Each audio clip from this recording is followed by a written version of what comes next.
Welcome back to Style Santa Fe. Are you ready to add a little bit of a boho look to your Santa Fe style? Well, that's what I've got planned for today.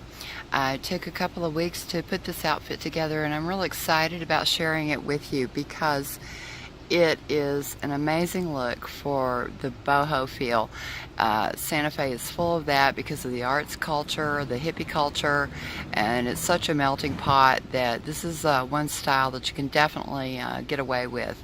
So first I want to start with the pants because I built everything around these pants. They are a harem muyari pant from Sivana Spirit, and they are in a multitude of colors. And the unique thing about these pants, which is why I chose them, they have warm and cool colors, and that's something you don't find very often. And the great thing about that is that they can work for anybody. You can choose your color scheme and you can go from there. See the warm golds, and then you can also see the icy blue whites, bluish whites.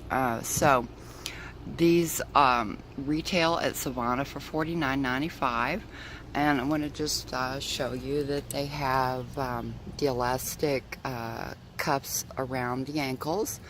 They also have a drawstring waist, which that I'm not really crazy about that drawstring, but you can hide it like I did with the blouse. And miyari is the Hindi term for peacock, so you can see the kind of peacock feather designs in the pants. So moving on up to the blouse, what I did is this is another yard sale find. I teamed it with a pale turquoise blouse, and the thing that I like about the blouse, is that it's also got the same cool and warm tones in the stones on the blouse, and that matches perfectly with the tones in the pants.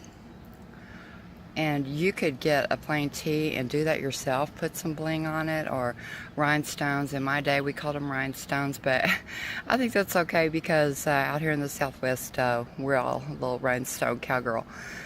So anyway, and then I added two of my necklaces, which I made specifically for this outfit. One in warm tones with turquoise and coral and shell and similar colored beads, and then the second I made in cool tones with icy shimmering beads and a shimmery icy sparkling druzy stone. Now I wouldn't suggest wearing both, although you could, but you could pick which one you are, cool or warm tones, and then you can put the outfit together from there. The last thing that goes with the outfit are the shoes that I selected, and it's another pair from Zicac on Amazon, Zicac. Look at the beads, look at the jewels. I love this look, and it goes perfectly with the harem pant, and they're comfortable. I chose these so that I could wear them around the house, or I could get out, have something dressy. I'm tired of wearing ugly flip-flops, and these were a perfect, inexpensive substitute. They were $20-something on Amazon. So you can put this outfit together easily and affordably. The scarf belt is available in my shop, or if you want to make your own, just get a piece of material that you like, hem up the sides, and cut some fringe, and that's it, and you're ready to go, and you've got the perfect Southwest Santa Fe style boho look. So thanks for joining me. This is Cheryl Bruedigam. I had fun with this outfit, and I hope you do too.